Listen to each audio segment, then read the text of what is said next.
Welcome, sleepless spirit. I'm your storyteller tonight, here to guide you gently into the shadows of slumber, where dreams take over and worries fade away. Before we begin, don't forget to like this video and subscribe for more bedtime tales, whispered just for you.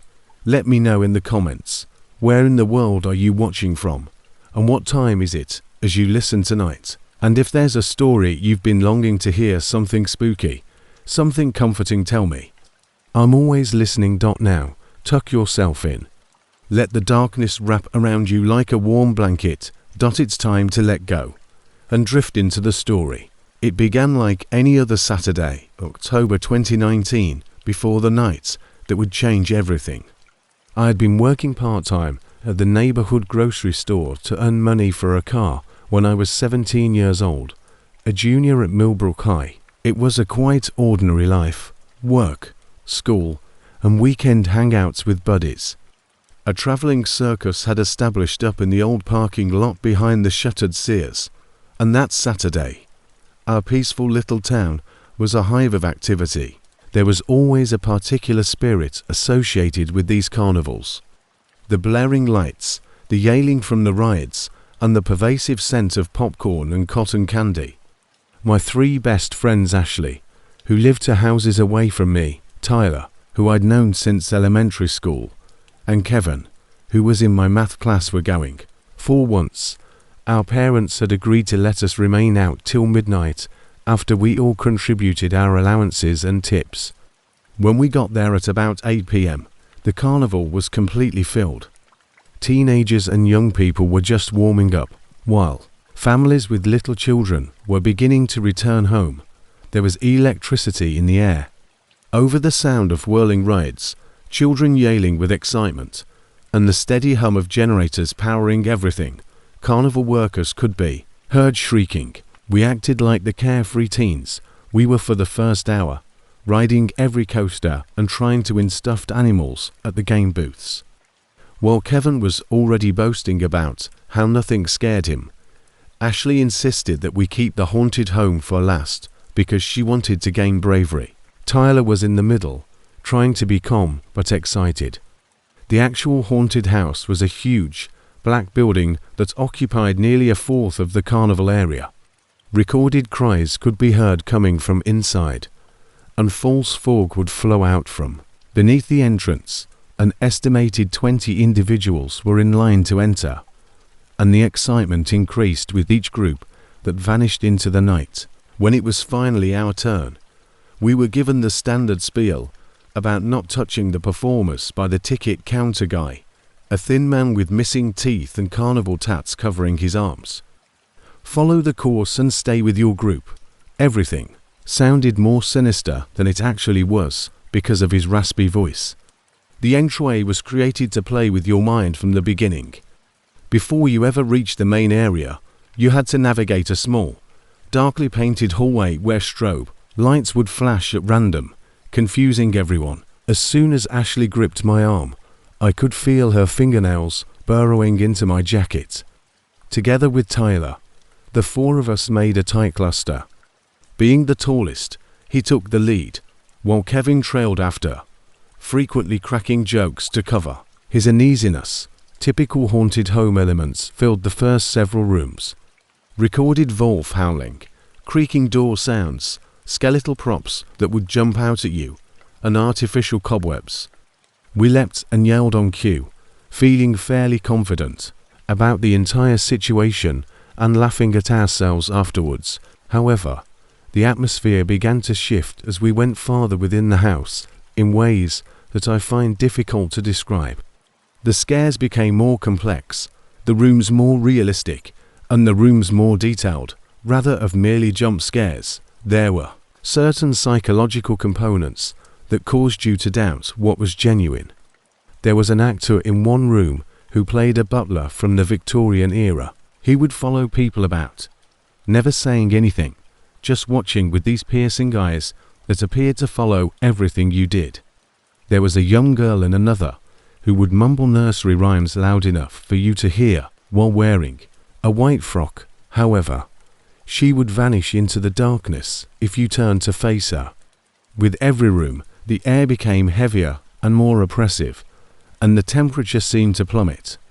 The way the performers appeared to observe us as if they were determining who was most afraid, who was feigning toughness, and who was actually having fun was what truly struck me. I began to notice something odd about the arrangement in the 7th or 8th room. The route we were taking didn't appear to be consistent with the building's exterior design. After what seemed like 20 minutes of travelling, we kept coming to new rooms despite turning corners and passing through passageways that by now should have brought us in circles. Ashley brought it up first, muttering to me that she was beginning to lose her sense of our direction. Additionally, the rooms were becoming increasingly remote.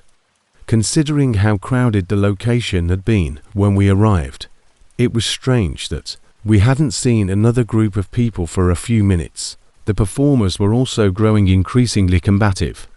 Not only did they startle us, but they followed us around the house. They move in more irregular and erratic ways. No matter how quickly we walked, this one guy in a blood-stained apron kept coming up behind us, and without deviating from his role, the actor simply gazed back at Tyler as he attempted to make a joke. No snarl or scream could have been as unsettling as the silence. After that, we went into what I can only characterize as a hellish hospital room. Fake medical equipment covered the walls. Under sheets were gurneys with lumps that resembled bodies, and the air was heavy with the smell of disinfectant and something metallic. Everything appeared warped due to the odd shadows created by the faint, flickering illumination. This guy appeared from behind one of the gurneys around the midway point. A tall man wearing scrubs, with his eyes and most of his face hidden by a surgical mask. I noticed him first because of his eyes. They were staring straight at Ashley and were too intelligent and concentrated. This actor seemed to have singled her out from the first moment we entered. In contrast to the other actors who had been interacting with all of us, he began to approach our group, but rather than performing the standard frightening act, he approached Ashley directly and held out his hand as if he wanted her to accept it. He moved closer and talked in this quiet, deep voice that contrasted with the rest of the haunted house's frenetic energy when she pulled away, laughing uncomfortably, thinking it was part of the play. The words "you need to come with me. Contacting you once more." The rest of us exchanged bewildered looks as he said, "There's been an emergency.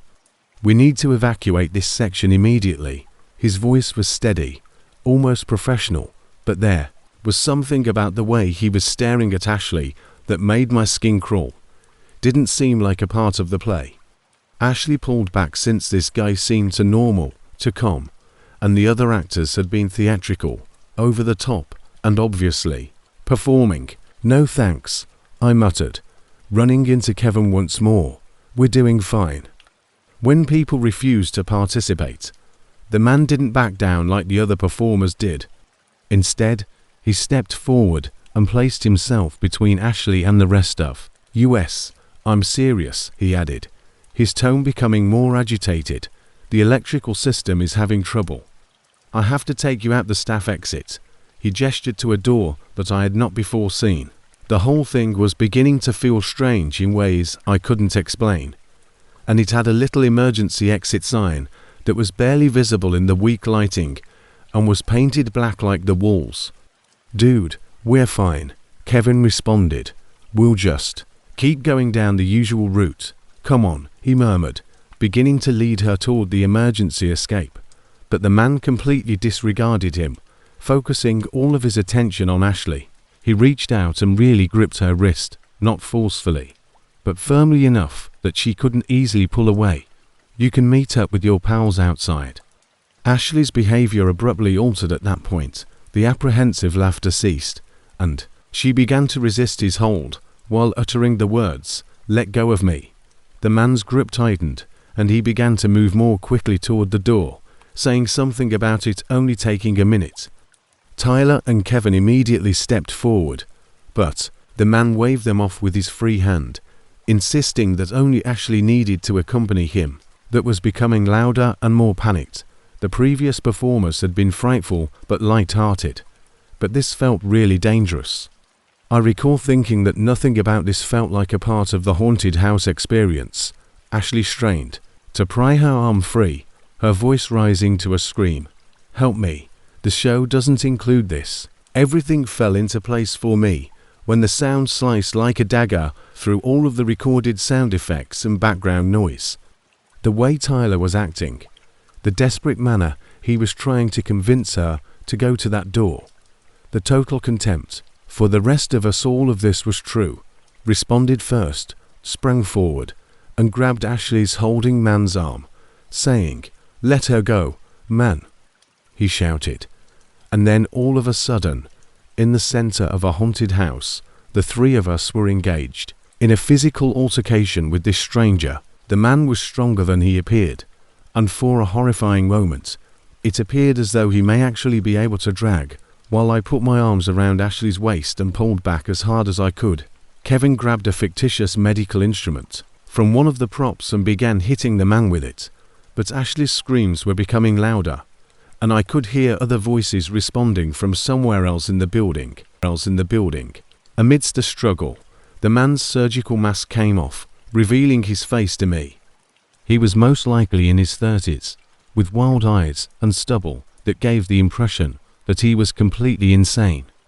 The sound of running footsteps filled the haunted house as what I thought were actual staff members began to approach us. The man must have heard them too, because before any of us could react, he abruptly let go of Ashley and ran to the emergency exit, vanishing through the door. Tyler and Kevin stood there in disbelief, trying to comprehend what had happened, while Ashley collapsed against me, trembling and crying. And two real carnival workers entered the room in a matter of seconds, a security guard with a spotlight. After giving us a quick glance, they began to inquire, "What happened? Are you hurt? Did someone bother you?" After we clarified what had, the security guard led us out through the main exit, past bewildered crowds of people who were still waiting in line, utterly unaware that anything had gone wrong. As this happened, their faces became more serious. The woman turned on her radio and began talking in quick, urgent tones about locking down the haunted house and looking for an unauthorized person. The carnival management immediately closed the haunted house and called the police, and while we waited for the officers to arrive, the manager, a heavy-set woman named Janet, who seemed to know every detail about the operation, began making phone calls and checking in. What followed was like something from a crime show. Schedules. She verified our suspicions. No staff member was allocated to that hospital room section at that hour of the night. In reality, every actor was present and had received clear instructions regarding their roles and boundaries. The scrubs and surgical mask weren't just any items. They were backup costume pieces that were stored in a staff trailer behind the haunted house. Security footage earlier in the evening showed a man in regular clothes entering through a service entrance, and Janet explained that someone had clearly planned this because the emergency exit the man had attempted to use was supposed to be locked from the inside and only meant for actual emergencies. Approximately 1 hour before to our arrival, at approximately 7:00 p.m., he had reportedly spent some time in the staff quarters, helping himself to the costume materials and familiarizing himself with the layout before settling into that room. Within 15 minutes the police were there, and we all gave comprehensive statements, and the officer said that this kind of thing happened more often than people thought. Predators would pick places where they could blend in and where people would be expected to be terrified or confused, and they searched. Ashley had to go to the hospital for a checkup due to the bruise on her wrist, and her parents filed charges despite never catching the man. They searched the entire carnival grounds but were unable to locate him, and the emergency exit led to a wooded area behind the parking lot where he could have easily vanished into the darkness. I still think about that night sometimes, especially when I see news stories about similar incidents. The thing that scares me the most is not that some creep tried to kidnap my friend, but rather how well he had planned it. The entire carnival packed up and left town the following morning, ending their planned week-long stay. The haunted house was supposed to be fake terror, but we encountered something far more terrifying than any actor could have provided. How he'd studied the setup and found a way to use people's expectations against them. If Ashley hadn't screamed when she did, and if we'd been a little more trusting of his emergency story, things could have ended very differently. 6 years after leaving the army, I had become accustomed to the routine of breaking up inebriated youngsters, recovering lost children, and maintaining harmony amongst vendors. When I was hired for a security job with traveling carnivals across the Midwest, which took me to Columbus that August, what transpired there still haunts me. We'd set up at the Franklin County Fairgrounds that week, and the atmosphere was electric with summer enthusiasm. The pay wasn't much, but it kept me moving, which suited my restless personality wonderfully. I was 28 and unmarried, and I enjoyed the nomadic lifestyle over being stuck in some office cubicle. After 6 years of this, I knew most of the regular vendors by name, understood their peculiarities, their territorial tendencies, and the unwritten rules that kept everything in order. Families poured through the gates, children holding cotton candy and pulling their parents toward the rides. The carnival people appeared cheerful, and everyone settled into their familiar rhythms. The Hendersons, who had been following the carnival circuit for nearly 15 years, always set up their little booth in the same general area, third row from the main walkway, right between the funnel cake stand and the ring toss. Harold was a gentle giant with weathered hands that could make the most intricate wooden toys, and his wife Marge made quilts that looked like they belonged in a museum. They were probably the sweetest couple in our traveling circus, with its tiny compartments for all their supplies. Their trailer was an old silver Airstream that they had transformed into a mobile workshop. Harold would spend hours carving small wooden trains and horses, his thick fingers surprisingly delicate with the detail work, while Marge would sit next to him and stitch away at her most recent creation. The trouble began on Tuesday nights when I was making my routine rounds around closing time. They treated everyone like family, always had a thermos of fresh coffee brewing, and would sneak free wooden trinkets to the security guards when no one was looking. Quilt, humming old gospel songs under her breath. The newer vendors, 3 20-something guys who joined us just stops ago, had set up their booths selling knockoff designer bags and cheap electronics, and their leader was this brazen kid named Brandon, whose arms were covered in tattoos that looked like they had been done in someone's garage, and whose friends Jake and Tommy were just your average followers who acted tough around him and laughed at everything he said. When I found them arguing with Harold that night near the equipment storage area behind the game booths, Brandon was waving his arms around, jabbing his finger at Harold's chest, while the old man just stood there. They had been pushing boundaries since day one, staying open past official hours, playing music too loudly, and taking up more space than they had paid for. Harold was clenching his jaw tightly, but even from a distance, I could tell he was trying to remain composed. As I listened, I heard Brandon accuse Harold of stealing some of their extension cords and saying the Hendersons had been taking up space in the prime booth that should have been occupied by younger vendors. Harold insisted that they hadn't taken anything, pointing out that they'd been in the same place 4 years and had never had any problems with anyone before. Brandon wasn't buying it, growing more hostile by the minute, and referred to Harold as an old-timer who needs to learn his place. The entire altercation lasted maybe 10 minutes, but it left me feeling sour. Marge, who must have heard the raised voices, came out of their trailer and offered to help them find their missing supplies, but Brandon just sneered at her and said something nasty about Grandma being a jerk. I then intervened and used my most authoritative voice to break the tension.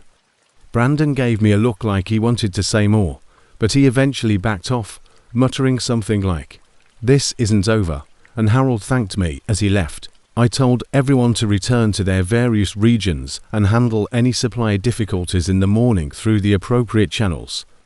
Wednesday morning dawned with an eerie calm that made the hair on my arm stand up, and I arrived at the fairgrounds at approximately 7 a.m.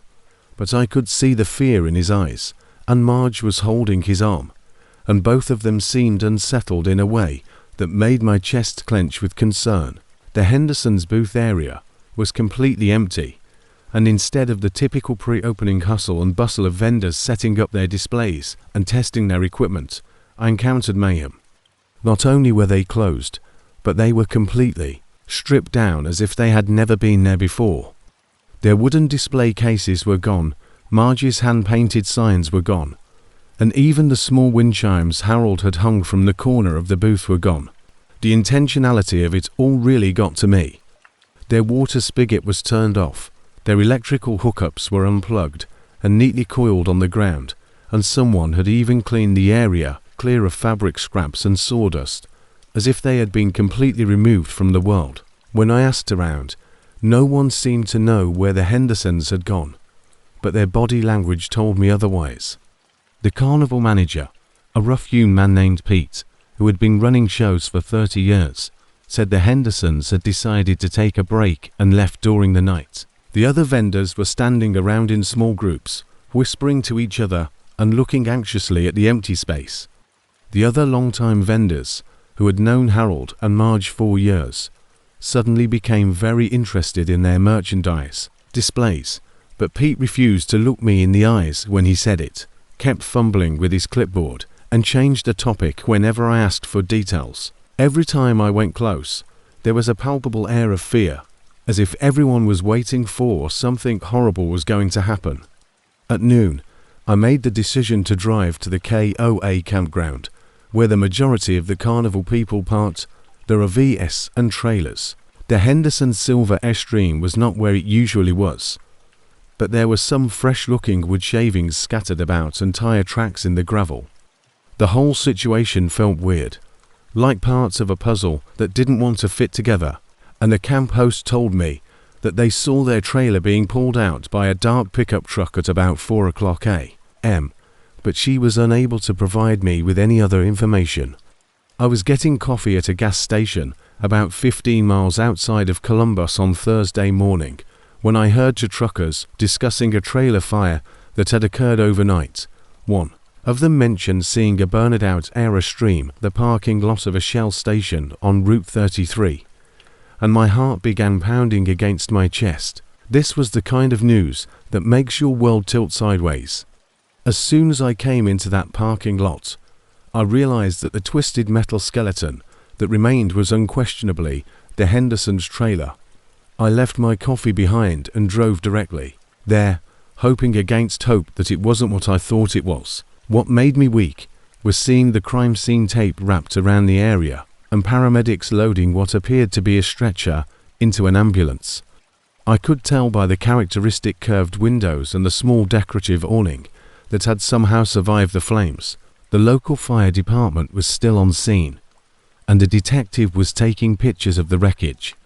Once I explained my connection to the victims, the detective, a weary-looking woman named Officer Martinez, was surprisingly willing to talk, telling me they had found evidence of accelerant use, meaning someone had purposefully set the fire. The smell of burned plastic and something else, something organic and terrible, hung in the air like a curse. A statement that they found blood spatter patterns inside the trailer that indicated violence had occurred prior to the fire, with the blood concentrated near the sleeping area and evidence of a struggle, including overturned furniture, broken glass, and defensive wounds on the victims, was what really chilled my spine. Martinez asked me about any recent conflicts or threats the Hendersons might have faced, and I told her everything about the argument with Brandon and his crew.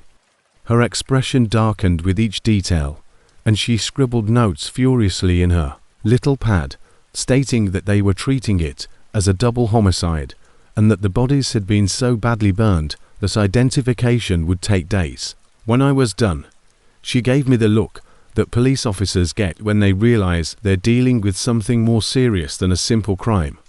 The atmosphere at the fairgrounds that night had changed to something almost otherworldly, and the other vendors were moving around like ghosts, avoiding eye contact, and Brandon and his team were still there, running their booth as if nothing had happened. but they had a new way of carrying themselves, as if they had won some sort of invisible competition. They spoke in whispers, and Brandon noticed me observing them, and muttered, "Accidents happen across the crowd," before turning back to his customer, as if we were simply chatting amicably. His icy, cunning smile made my skin crawl. I saw some of the long-time merchants packing up their exhibits earlier than normal, and the other carnival staff seemed to be giving his booth a wide berth. Some of them would suddenly recall urgent business elsewhere when I tried to discuss what they might know. Mrs. Patterson, who had been friends with Marge for more than 10 years, actually broke down in tears when I mentioned the Hendersons' names, but she refused to discuss what might have happened. After driving out to the fairgrounds to question Brandon and his associates, Officer Martinez called me the following morning with an update that chilled my blood. According to Pete, they chose to move on to the next town, but they had completely disappeared, along with their merchandise, booth setup, and even their vehicle registrations from the carnival's records. What really disturbed Martinez was that other carnival workers seemed genuinely terrified to talk about the missing vendors. A number of people had mentioned something about asking too many questions and what happens to people who don't mind their own business. Martinez was unable to provide any contact information or forwarding information. When she pressed for details, the vendor clammed up completely and wouldn't say anything else. The vendor had pulled Martinez aside and whispered that the carnival had its own way of handling issues and that troublemakers had a tendency to disappear. Martinez told me she had never seen anything like it. I couldn't let it go, screaming against every instinct. The carnival packed up and moved to the next town 2 days later, exactly on schedule, as if Harold and Marge Henderson hadn't even existed. It was a community of people who were obviously afraid of something, but too scared to name what that something was.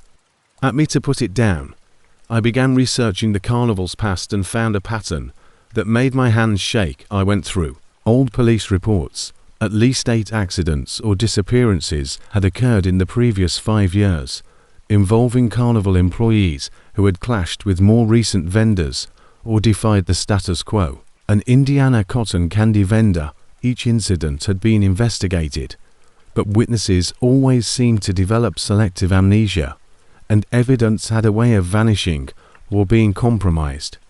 For example, a game operator in Michigan who had complained about protection money had died in a gas leak explosion, and a game operator who had threatened to report safety violations had simply disappeared one night, leaving behind only his jacket and a suicide note that handwriting experts later called questionable. The investigation into the Hendersons' murder ultimately came to a standstill, officially designated as an unsolved homicide with no viable explanation. But the more I learned, the more I understood that what I had seen wasn't a random act of violence, but rather was part of a systematic campaign of intimidation intended to keep carnival workers in line. Suspects. 3 weeks later, I left the carnival circuit because I couldn't bear to see those vacant-eyed vendors who knew exactly what had happened, but would never speak up. Officer Martinez was moved to a different precinct shortly after, and the new detective assigned to the case seemed more interested in closing it than solving it. Around that time, I began to have nightmares in which I could hear Margie's voice pleading for help as everything around her was engulfed in flames. I attempted to get in touch with other former carnival employees in the hopes that someone would finally speak up, but the majority had either moved on to other lives or just refused to speak. I moved back to my hometown, got a job at a local factory, and tried to forget everything I'd learned about the murky underbelly of America's traveling entertainment industry. But every time I see a person who did respond, they gave me the same terrifying advice. Some questions are better left unasked, and some truths are too dangerous to know. 3 years have gone by since that night in Baton Springs, Louisiana, and I still wake up in cold sweats thinking about what happened. I was 18 at the time, just out of high school, in a town so small that the arrival of a travelling carnival was the biggest event we'd had all year. Carnival setting up in a parking lot, Harold and Marge, and how many other people have learned that asking too many questions can be a death sentence.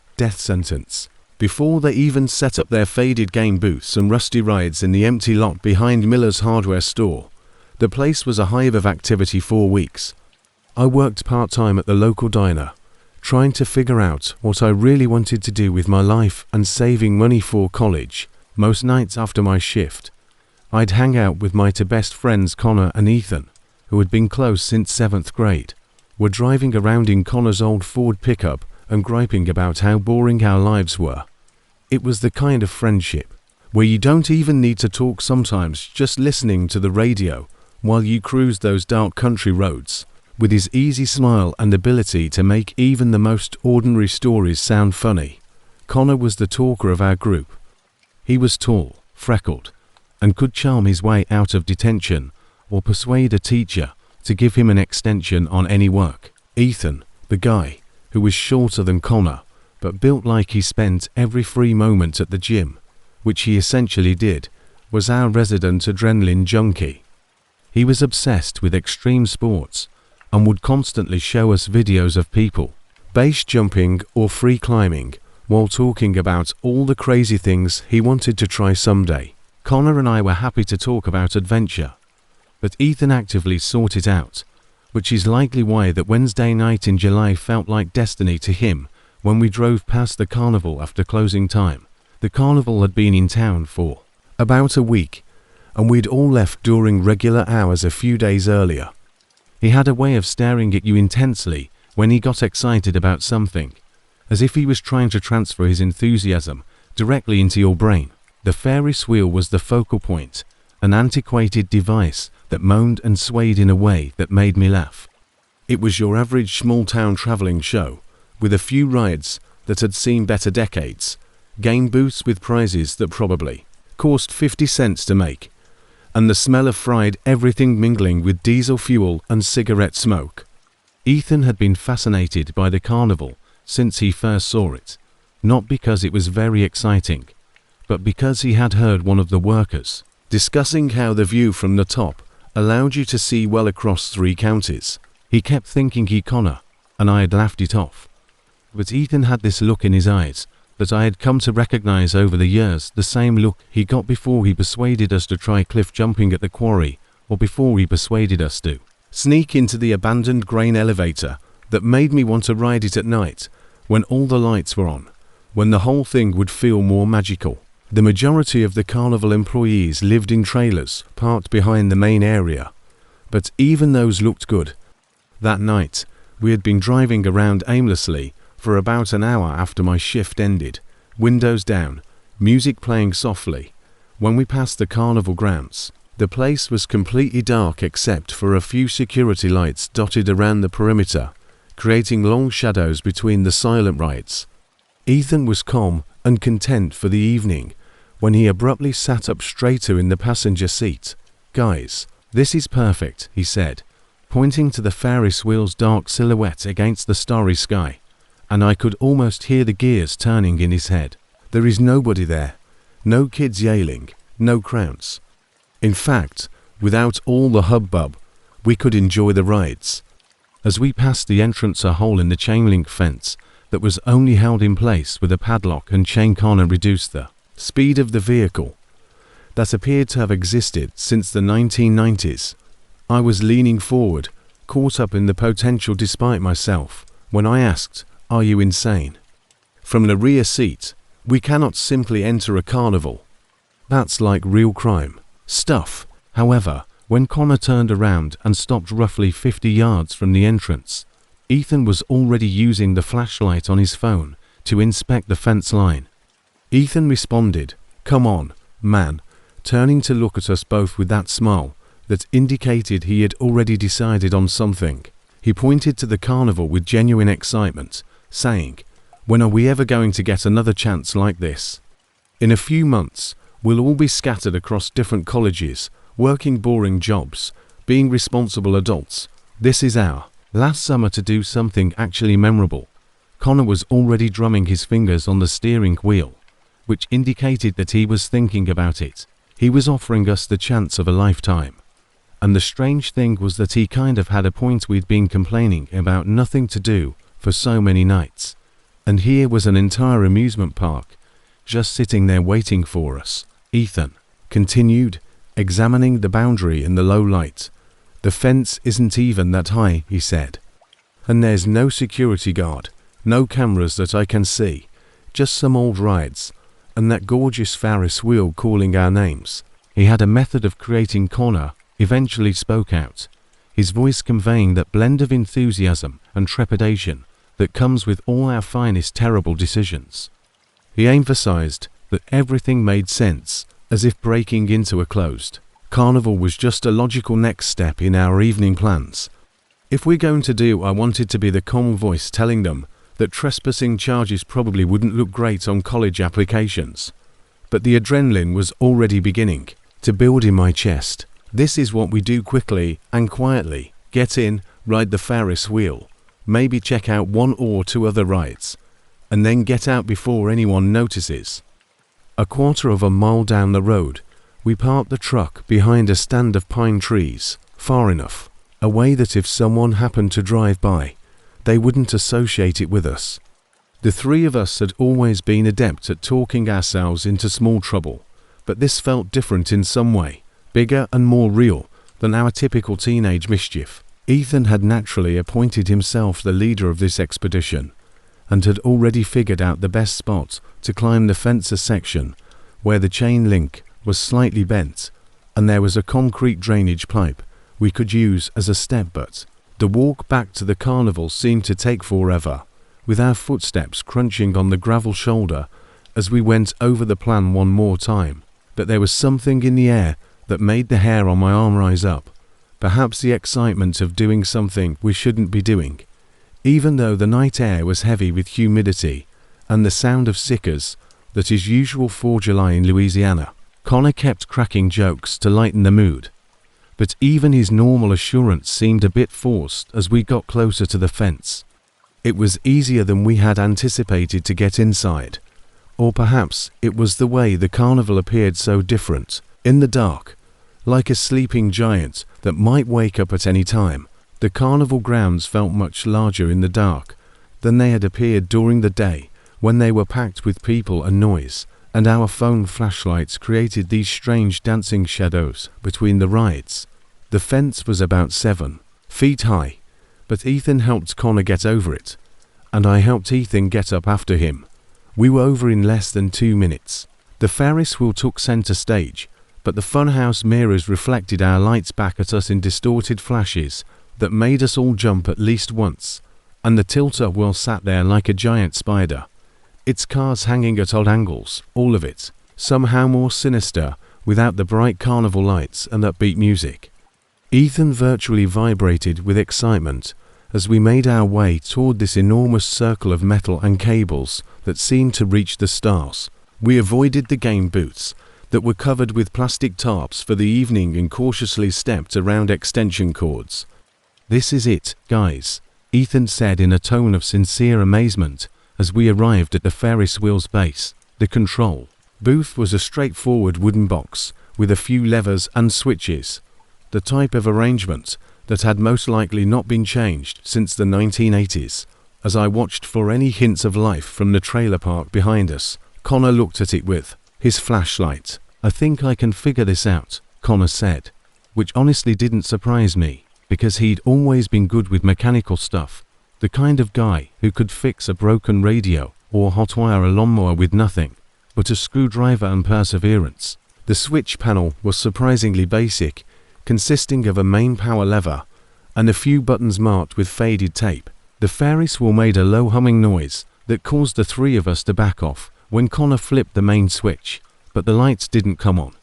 At the bottom, we hopped into one of the gondolas, and I must say, the thrill was amazing. The wheel started to turn slowly, the gondola swaying softly as they moved through their ancient rotation, which was probably for the best, since we were attempting to stay inconspicuous.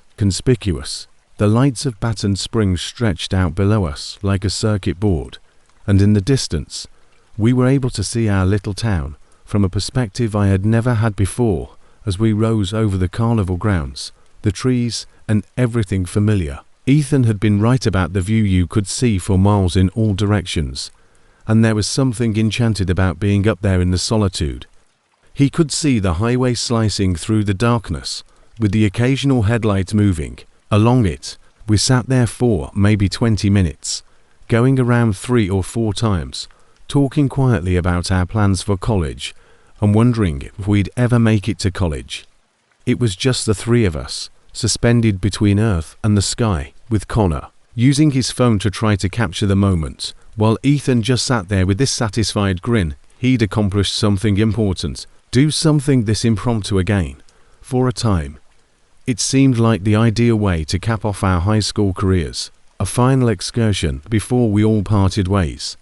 That's when Ethan thought of visiting the fun house. He continued to talk about how different everything would look inside, without the typical screaming children and flashing lights as we descended from the Ferris wheel.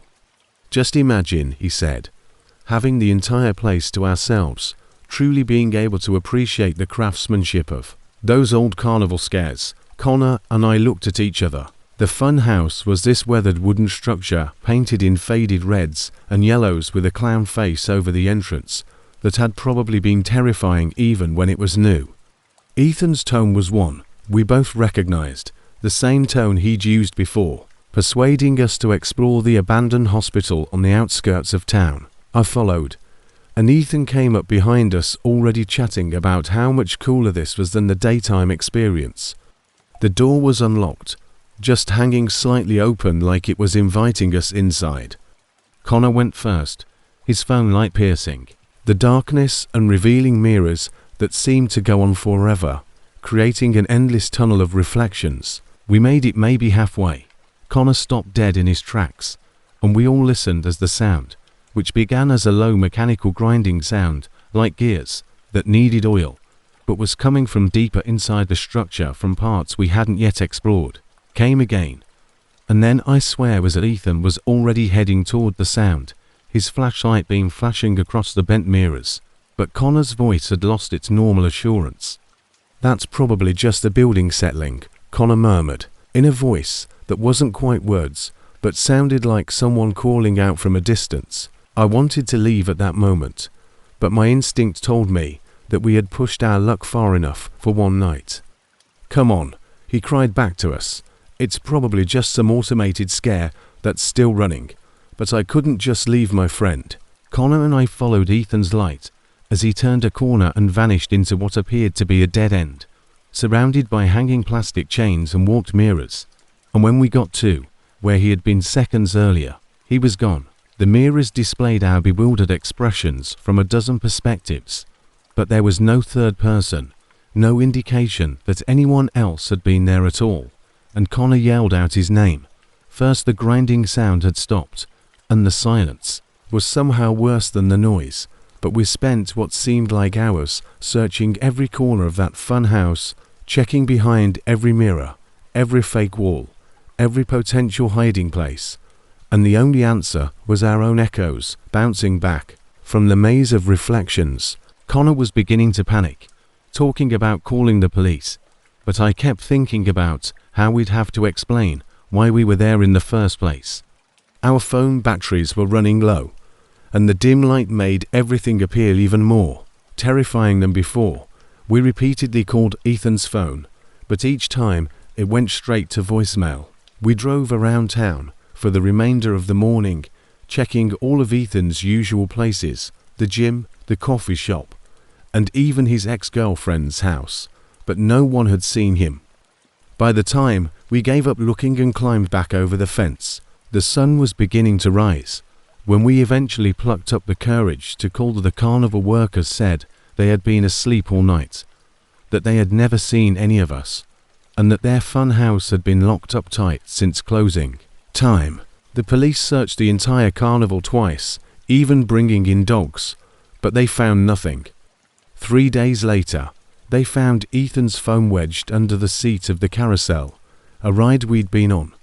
At first, the police took our story seriously, but their attitudes changed when we admitted that we'd been trespassing. The last text message he sent to his mother was sent at 9:47 p.m., more than 2 hours before we had even reached the carnival grounds. But the screen was broken and the battery was dead. Music. I was working security for Brightwood Carnival when it happened, and the smell of fried dough and diesel fuel still makes me sick 3 years later. The touring show packed up and left that same afternoon, exactly as they planned, and no one ever saw Ethan again. At approximately 4:00 p.m. on Thursday, we were finishing up preparations for the first night of one of those touring shows that spend a week in mall parking lots before moving on. The weather was perfect, and the day began like any other setup day, with me walking the perimeter to make sure the fence panels were secure and to make sure local kids weren't trying to sneak in for free rides. I had been with the company for 6 years, knew every ride operator, every game booth worker, and even recognized most of the regular families that followed us from town to town. I first saw the two girls at around 3:30 p.m. I was inspecting the rear lot where we store the supply trailers. The weather was clear, around 75, and there was just enough wind to transmit the sound of the carousel music we were testing. The blonde girl had her phone out, filming herself walking and talking, while the other girl, with dark, curly hair pulled into a messy bun, continued to laugh and playfully push her friend. They both appeared to be around 16 or 17, wearing those big hoodies that kids wear even in warm weather. Technically, they weren't trespassing because they were remaining just outside our fence line. I observed them for a minute to make sure they weren't plotting anything foolish, and then I went about my rounds. 20 minutes later, when I came around again, they had left, so I assumed they had grown bored, and in retrospect, I should have been more aware of the direction they had gone. At approximately 5 p.m, my walkie began to crackle with static. I was asked to examine Trailer 7, which was our main storage unit, a 40-footer that we used for seasonal props, backup prizes, and additional decorations. Rodney from the front gate said he thought he heard banging coming from within when he passed. As I made my way over there, I noticed something strange. There were new footprints in the dirt leading around the back of the trailer, where we never really had a reason to go, and the thing was old, probably from the early 90s, with rust eating through the corners and a door that required a good shoulder shove to open properly. There were 2 sets of tiny prints, like those from sneakers, and the door's chain was loose, which was not right. I had personally inspected every storage unit that morning, and everything had been securely shut, and by the time I got to the trailer, the banging had ceased. I pulled the door open, and it moaned like it always did, and looked inside. I listened for maybe 30 seconds, just the sound of the Ferris wheel being tested in the distance, and some crows bickering in the trees nearby. Everything in the trailer appeared normal at first glance, including boxes of stuffed animals, rolled up canvas signs, and those enormous fiberglass clown heads we use for the fun house. However, there was a strange, chemical odor that I couldn't quite identify, like fresh paint mixed with something else, and the air felt strange to still, like when you enter a room where people suddenly stop talking. I should have gone inside to make a complete check when I yelled out to see if anyone was inside, but Frank was shouting over the walkie that he needed assistance with a hydraulic leak on the tilt-a-whirl, so I locked the trailer, reassembled, and went to assist Frank. But that uneasy feeling persisted. At around 6:30, as we were ready to open the gates to the public, I heard my phone ringing with a 911 transfer, and that's when things took a turn for the worse. The dispatcher's voice was all business, stating that they had received a call from 2 teenage girls who claimed to be trapped inside a trailer at our location. The dispatcher stated the conversation had ended abruptly, but they had tracked it down to our coordinates. The girl who had called was whispering, barely audible, that someone was outside, dragging something metal along the trailer walls. My chest tightened. I instantly remembered the footprints by Trailer 7 and the 2 females I had seen earlier. I told the dispatcher I was going there right now and ran across the lot, my keys jangling against my hip with each step. But this time I didn't. The late afternoon sun pierced the darkness, illuminating dust particles floating in the air, and I yanked the chain off and threw the door open wide, shouting that security was here and that everything would be okay. I pushed past the first row of boxes and entered, calling for the females. The trailer appeared larger than normal, as if it extended indefinitely into the darkness. I saw the first indication that something was seriously off halfway through. A purple phone case with holographic stickers on it, resting on the floor between two piles of prize boxes. There were new marks on the filthy floor next to it, as if someone had been pulled or had been attempting to claw their way to the entrance. The chemical odor was more potent here, now combined with another scent perfume, the fruity kind that teens wear, that the cops showed up in a matter of minutes, with 3 patrol cars and an unmarked detective's car. There were no females, only that phone case, those scratches, and one white shoe stuck under a box of carousel horses. I may have made my statement 4 or 5 times, with each officer asking the same questions in slightly different ways, before they emptied the back lot and began analyzing the area. Did I notice anyone else close to the trailer? While the forensics team searched the trailer and discovered the second phone wedged deep between 2 boxes near the back wall, the detective, a woman named Garrett with coffee stains on her blazer and tired eyes, asked me to walk her through everything. Had any employees reported anything unusual? Were all our workers accounted for? They discovered long scratches on the inside of the door, new ones that hadn't been there that morning, and the screen was damaged but still working. The last outgoing call was to 911 at 6:27 p.m. The carnival closed that night, so naturally, we spent hours inspecting every single trailer, every ride compartment, and every potential hiding place, but they couldn't find any evidence of how teenage girls could have disappeared from a locked trailer in broad daylight. The police brought in dogs, and they went crazy near trailer 7, but lost the scent about 50 feet away, where the parking lot's asphalt started. By midnight, news vans were in the lot, and anxious parents were calling the police to come find their daughters, who turned out to be Westfield High juniors Mackenzie Reeves and Jordan Costanos. Everyone said they were good kids. Jordan played violin in the school symphony, while Mackenzie played volleyball. They told their parents they were heading to the mall, but instead they chose to check out the carnival setup, and their social media posts revealed they had been sending videos throughout the afternoon, tagging the place, and recording themselves dancing, while the Ferris wheel played in the backdrop. The final post, which was made at 4:47 p.m., showed them walking up to the back fence and Mackenzie stating that they had discovered a cool spot for pictures. This is what still bothers me the most. The forensics team investigated the phone they found stuck between the boxes and uncovered something that made everyone stop talking. A 3-minute recording timestamped at the video was primarily black around 6:21 p.m. And although it was evident that they were inside the trailer without any light, the audio was clear, and you could hear the 2 girls chatting to one another about remaining silent. At the 147 mark, there's a slow, methodical sound of metal scraping against metal, as if someone were pulling a pipe or a crowbar along the trailers outside.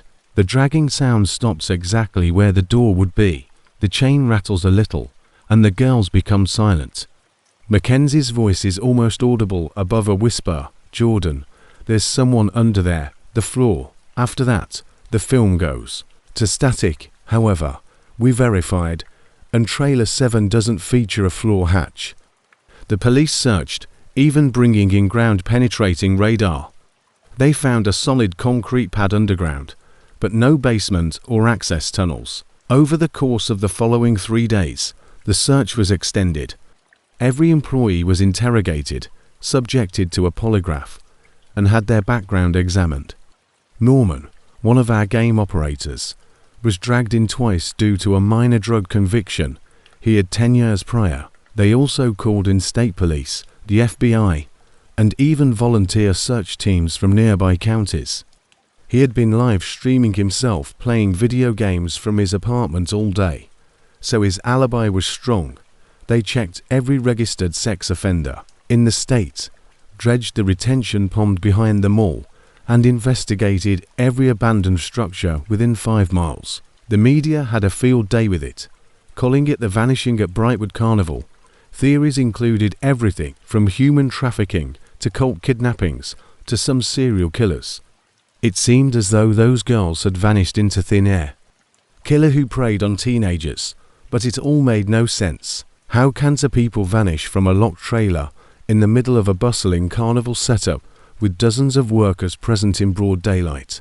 On the 4th day, I experienced an incident that led me to permanently leave the carnival industry. I had returned to it was early in the morning, perhaps 6 a.m., and fog was coming in from the parking lot, where I had to pick up my personal stuff from the office after the police had finally declared it to be no longer an active crime. Scene: fields close by. I heard the metallic dragging sound from the video again as I passed trailer 7, and this time it came from inside the trailer rather than outside. My entire body froze. That sound continued, rhythmic and purposeful, like someone dragging something heavy across the floor in there, and I quickly called 911, backing away from the trailer while keeping my eyes fixed on that door. I could see the police tape across the door, still intact. Stopped as soon as I began speaking with the dispatcher. The trailer was exactly as the police had left it when they arrived and sliced through their own tape to inspect inside, with the exception of 2 sets of new footprints in the dust on the floor that led from the door to the back wall. These footprints were teenage-sized footprints, but they only traveled in one direction. The case is still open, and the families of Mackenzie Reeves and Jordan Castellanos continue to hold vigils each year. Trailer 7 was retired by the Brightwood Carnival. I work more security now, and while I have steady hours, good benefits, and no unexplained disappearances, sometimes on quiet nights, when I'm making my rounds, I think about that chemical smell, those scratches on the floor, and Mackenzie's scared whisper about someone being under the floor. They said it was too old. Anyway, but I know the real reason. I know what I heard that morning, but the FBI's final reports never addressed the video, the sounds, or how two adolescents could leave from a locked trailer without leaving any record of where they went. It implied that the girls had fled, perhaps meeting someone online who helped them disappear. I wonder sometimes when it's very quiet whether those girls are still trying to find their way back, leaving footprints in areas they shouldn't be able to reach, trapped somewhere between here and wherever that trailer truly is. They didn't flee. Something took them. Leeds on a Thursday night in September 2004 at 11:47 p.m. I had just concluded my patrol duty and was coming into my house when dispatch called in regarding a missing teen. I recall groaning, thinking it was probably just another child pushing curfew, maybe going off with some boy. Melissa Thornton, 15, had not returned home from the county fair. Her mother was in a panic, saying Melissa had promised to be back by 9 o'clock. God, I was so wrong. Melissa was a good kid, and I turned my cruiser around and went back to the station, the radio buzz rapidly increasing as additional units joined in. She was a straight-A student at Ridgemont High, played clarinet in the band, and according to her best friend Caitlin, she went to the fair with a group of classmates at around 6 o'clock that evening. They did the typical teenage activities, such riding the Ferris wheel, playing ring toss, and sharing a funnel cake. Caitlin had already thrown up once from the spinning, so she chose to wait by the ticket booth until 8:30.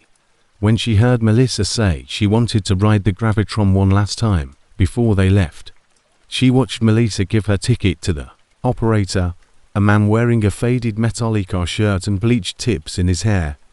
That was the last time anyone saw her. According to the Carnival's employment records, the Gravitron operator's name was Ricky Sawyer. He was 28 years old and had worked for Lonia Amusements for roughly 6 months. When we went to interview him the following morning, his trailer was empty. The bed was still made. The carnival manager, An elderly and weathered man called Earl claimed that Ricky had worked the late shift, shutting down the Gravitron at around 11 o'clock. After that, no one saw him. Earl attempted to call Ricky's mobile phone, but it went straight to voicemail. We looked everywhere, including the fairgrounds, the nearby fields, and even dragged the pond behind the old drive-in theatre. 3 days later, two bike-riding children discovered Melissa's purse in the drainage ditch that ran along the back of the carnival lot. Too convenient to ignore. The girl disappears from his ride, and he disappears the same night. The friendship bracelet Caitlin had made her house keys, and her wallet was still inside. But there was also a folded piece of paper with a pencil-written phone number on it. When we ran the number, it belonged to a disconnected line from a motel 2 towns over. The motel had been closed 4 years. The sheriff called the state police, but they didn't uncover much more than we did. Ricky Sawyer had no family that we could trace and no criminal history. The man was a ghost, and his job application with the carnival was largely fraudulent, inaccurate social security number, non-existent past addresses.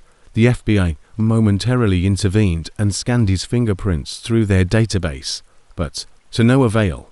Despite Melissa's mother's complaints, the official report branded her a runaway after 2 months with no leads, sightings, or corpse. Mrs. Thornton called the station weekly for updates, and each week I had to inform her that there was nothing new. The carnival returned the following year and the year after that, but the ride operators changed. Earl had retired, and a younger man took over, but people continued to go, eat cotton candy, and scream on the roller coaster. The Gravitron was still there, freshly painted with new LED lights, but I noticed fewer people rode it. Parents held their children closer and made them check in every hour. Occasionally, I'd drive by during I would think about Melissa going through that metal door and never coming out. But then it occurred again, in September 2007, 3 years nearly to the day after Melissa vanished, and saw it whirling, all lighted up against the night sky. The same narrative applies to Brittany Hawkins, a 15-year-old girl who went to the fair with friends and wanted to take one final trip on the Gravitron before leaving for home. Her buddy was waiting outside and watched her enter. Brittany was not with them when the ride came to a stop, and everyone stumbled out laughing and dizzy. The operator, a woman this time sporting a sleeve of tattoos with carnival themes, claimed she never got on, but Brittany's friends swore she saw her climb inside. They quarreled over it as valuable minutes passed. Brittany had long since left by the time someone actually thought to search the ride and look behind the panels beneath the platform. This time, I didn't wait for backup. Instead, I sped to the fairgrounds with my siren blaring and skidded to a stop directly in front of the Gravitron, where the operator was still smoking a chain, smoking cigarettes and claiming she had never seen the girl, but something about her statement bothered her. She repeatedly stated that she had just been working there for 2 weeks, and that she had no knowledge of the ride's past. My heart almost stopped when I asked her if anyone had trained her or shown her the mechanical areas. She became apprehensive and claimed that a man had given her a brief rundown on her first day, but she couldn't recall his name. He also claimed to have bleach tips in his hair. I called for every unit that was available and had them locked down. We investigated every ride, game booth, and trailer at the fairgrounds, but no one was there. The new carnival manager was helpful but perplexed. He had never employed someone who fit Ricky's description. The Gravitron apart, literally. We had the fire department send in cutting tools, took out all the panels, and examined every inch of the gear before we discovered it. A gap approximately 3 feet wide ran along the ride's rear wall behind the main control panel. According to the manufacturer's blueprints, it shouldn't have been there. Someone had altered the ride and made a secret compartment, and we discovered long, blonde hair stuck on a jagged metal edge within. We followed the path, and it emerged close to the drainage ditch where Melissa's purse had been discovered, but Brittany wasn't there. The area led to a maintenance hatch that opened beneath the ride's platform. from which someone could crawl through the support structure to the back of the fairgrounds, completely unseen. Security footage from the closest businesses showed a figure in dark clothing leaving the fairgrounds around the time Britney disappeared, but the quality was too bad to discern any details. What we did find was a carnival worker's uniform stuffed behind some equipment boxes, bearing the 2004 logo of Lone Star Amusements, the company that operated the fair when Melissa vanished. The FBI took over and declared it was obviously the same offender after they examined the concealed compartment and discovered DNA from several sources. We kept the fair closed for 3 days, called in search dogs, and examined every storm drain and abandoned structure within 5 miles. The research showed that the Gravitron had been sold between multiple carnival firms throughout the years, making it impossible to trace all its samples. Some of it matched Melissa, confirming what we'd been afraid all along. Other samples, earlier ones, also didn't match anyone in the system. Then we got the break we needed. A gas station attendant in Arkansas called in a tip, stating that a man who fit Ricky's description had been coming in. The hidden compartment moved with it every time it moved, and God knows how many girls had been taken through that secret hatch over the years, routinely. Always frightened, always paid in cash. State police set up surveillance and saw him leave a dilapidated trailer park. He attempted to flee when they arrived to take him into custody. Ricky, whose real name turned out to be Richard Yanofsky, had been following the carnival circuit for more than 10 years, sometimes working for them, sometimes just showing up when they came to town. He knew which rides had been modified, and he knew when to strike. Ricky discovered Britney in a locked storm cellar behind his trailer, dehydrated and scared, but alive. She had been there for 5 days. They discovered bones buried in several places he'd highlighted on a map he kept, and Melissa was buried in a field outside Texarkana. He admitted to transporting Melissa and 4 other girls across 3 states, with only Britney surviving. Her mother was finally able to bring her daughter home. Music, if I'm being honest. That year's town carnival was a little depressing. The rides creaked loudly enough to be heard from the parking lot, and the majority of the booths were cobbled together with plywood and cheap vinyl signs. We were both seniors in high school, bored and searching for anything that felt like a break from routine.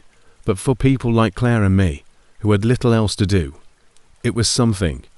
She had taken a couple evening shifts running the Bottle Tools booth near the edge of the lot, next to the cotton candy trailer that always smelled burnt, and I went over to help her close up that Saturday night. The lights were low, the music had stopped, and most of the staff had either packed up or were hanging around the food trucks out back. It was one of those nights when everything seemed a little surreal, not in a fantastic sense, but more like we were walking through a set someone had neglected to take down. I offered to stay since Claire still needed to pack the remaining prizes and take down the top. We had a great time cleaning, and I kept trying to stack the huge plush frogs in a pyramid as she kept throwing rubber ducks at me like dodgeballs. It was silly, but it felt like our personal version of the fair. After we were done, we took a little stroll around. A few booths away, there was a strange mirror tent that was closed with a thin chain around the entrance poles. Claire claimed she had never really entered when it was open. The flap wasn't locked, so I pulled it back and we entered. The mirrors were twisted in odd ways, some stretching us tall, others compressing our faces, and it was nearly completely dark except for one emergency lamp flickering in the ceiling. We were only there for maybe 5 minutes. The air inside felt too humid and stale, so we stayed long enough to snap a few goofy photos with Claire's phone before leaving. We shot a few more photos on the way back to the booth to get her backpack. Claire sitting on the booth counter, feigning to sell me, and I didn't realize it at the time. But there was a tight hush that pervaded everything, no distant conversation, no bugs buzzing, just the hollow echo of our own footsteps on gravel, and Claire kept making dramatic zombie noises while we joked about being the last of humans on the planet. Noises behind me as I attempted to capture a panoramic view of the dark fairgrounds. At that moment, we were not afraid. The following morning, we were at our house, eating cereal straight off the box and looking at the pictures. We got one that made her pause, but most of them made her giggle. Claire made duck lips in front of the mirror tent, and I held a plastic sword like some dollar store knight. It was a blurry photo of me next to the plush bear shelf, and above my left shoulder, between the cotton candy trailer and the booths border, there was someone. If we zoomed in, we spotted a face, but initially we believed it was simply a shadow. We moved on to the next image, which showed eyes surrounded in black circles and white paint streaked across the mouth. It resembled clown makeup, but not the kind used at children's parties. Rather, it appeared to have been partially removed with a filthy cloth. We hadn't seen him. Neither of us remembered anyone around us that late, but he was closer, still partially concealed, but definitely the same man. And yet, he appeared in 3 more pictures, constantly blending in, barely noticeable if you knew where to look. By the final picture, he was standing close to the entrance of the mirror tent, tilted as if he was observing us from the shadows. His stance wasn't hostile, but rather motionless and purposeful, as if he was attempting to blend in, but still wanted to be photographed. Claire, she shut her phone and sat back as if she didn't want to hold it any longer, and I attempted to downplay it, saying that perhaps it was a carny attempting to trick people or a prop from one of the haunted booths. But I was secretly, we decided to return to the carnival grounds and speak to someone in case it wasn't a joke, because we were uneasy and the man wasn't smiling or waving, just loitering. His smudged makeup also appeared sloppy and unstaged, as if he had been wearing it all day. Carl, the older security guard at the front gate, listened as we showed him the photos, and after the second one, his expression changed. He instructed us to wait and went into the trailer by the entry, and a few minutes later he arrived. When they returned with another man wearing a windbreaker and a badge fastened to his belt, they took us inside and retrieved the previous night's video feeds, which were blurry and largely from the lot's corners. But it didn't take long, around 9:30 p.m. with it chilling, that the same man was squatting behind the game booths, hiding between the prize trailers and waiting. Unless no one was looking, he never seemed to move. He circled the booths we were at for about 30 minutes, never sprinting, always just stepping into some dark corner, staying low as if he knew exactly where the cameras couldn't reach him. The part that stuck with me the most was how close he was without us ever knowing, and I kept thinking about the silence we joked about, how it had felt hollow, like the mirror tent.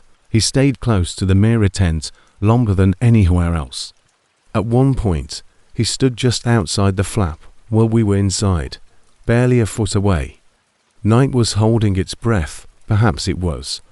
After we got out of the trailer, Claire couldn't stop pacing and kept looking behind us as if she thought he might show up in the middle of the day.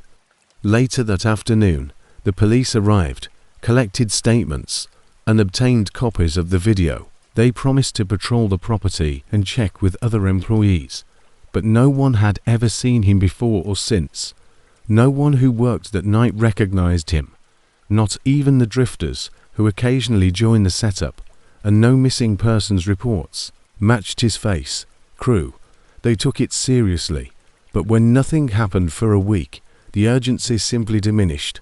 Claire eventually removed the pictures, stating that she didn't want that face in her gallery. I saved one, though, not for dramatic reasons, but because of the way he was looking, or rather, not looking, and the fact that his head was always tilted slightly, as if he were watching something else just out of frame. Something about it resonated with me. Additionally, I suppose that's the main thing that has annoyed me. The thought that perhaps he wasn't trying to hide from us. Perhaps he was anticipating something, or even someone else. Additionally, we occurred to stumble across his spend a few minutes in a peaceful little orbit. A few days later, the carnival disbanded. First to go was the mirror tent. Claire and I honestly don't discuss it anymore. A few months later, we called it quits, for irrelevant reasons, life going ahead. However, occasionally if I notice a sudden, quiet aura, that feeling comes back to me when I see those fading prize signs blowing in the breeze in a trailer park at night. The pressure that is behind the silence, as though someone is still waiting outside the frame.